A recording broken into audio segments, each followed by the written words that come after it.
Charles Kroll. We are learning about the blue-footed booby, and most people wouldn't believe it actually has blue feet. The blue feet are an indication of its health. The bluer the feet, the better the health. Sadly, the number of blue-footed boobies since the 1970s has been on a very big decline. We have brought in the famous Dr. Dave Anderson to help us with some questions.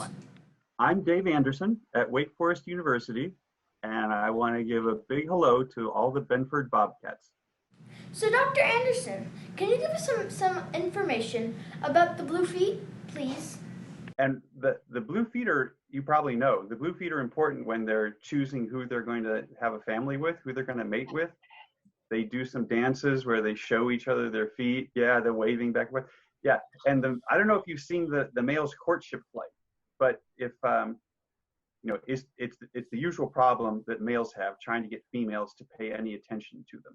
And so when he thinks that he's got a female who's actually paying attention to him at his nest site, he's doing the dance, he'll take off and he'll fly around the colony real close to the ground. It's called a circuit flight. And then he comes back into the female, and he's coming in really fast, maybe a meter off the ground.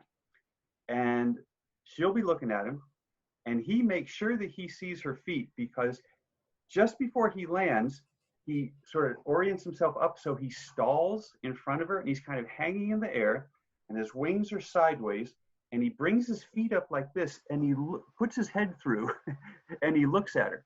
So he makes eye contact with her, because birds are just like us, they're drawn to eye contact, and he sort of forces her to see that he's got these blue feet. So he's hanging in the air. He's not actually flying. He's stalled.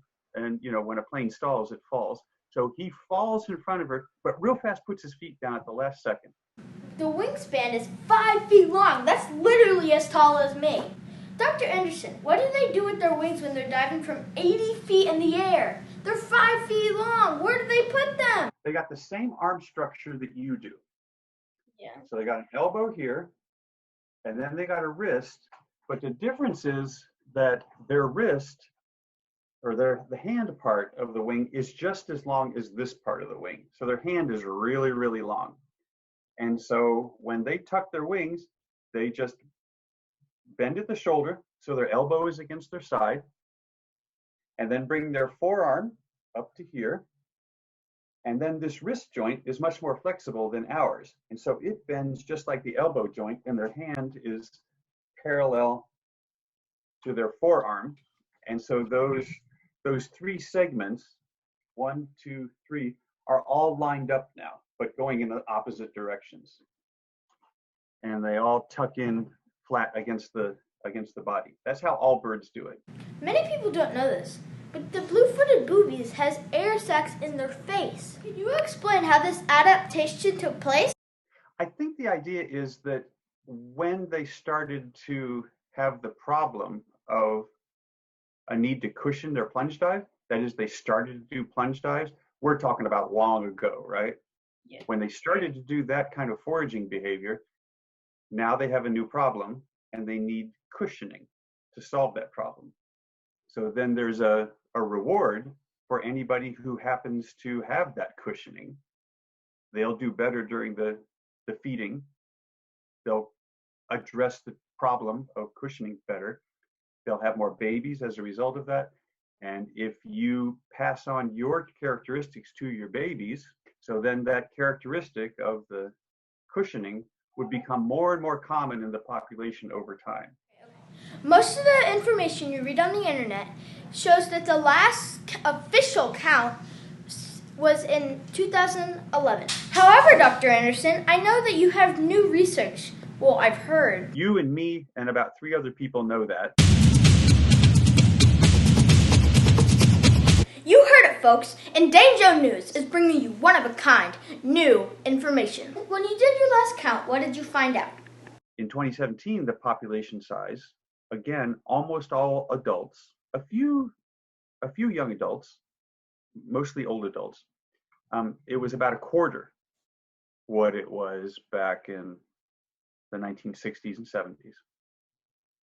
So the population continued to go down, During that 5 years, we looked for nesting and found very little.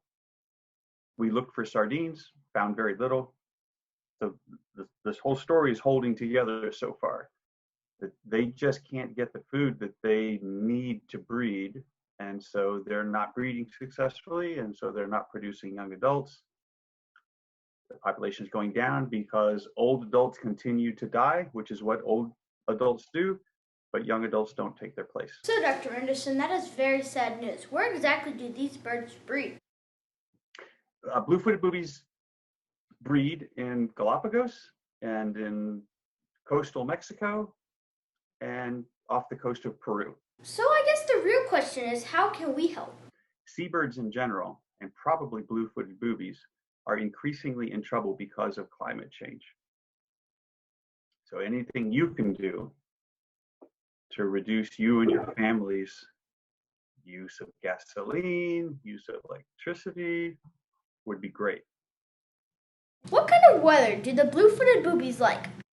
They like it cold, and they don't like it hot. And that's mostly because the fish they eat like it cold and don't like it hot. Yeah. So in climate change, obviously, it's more hot and less cold, right? Yeah. So that's not good.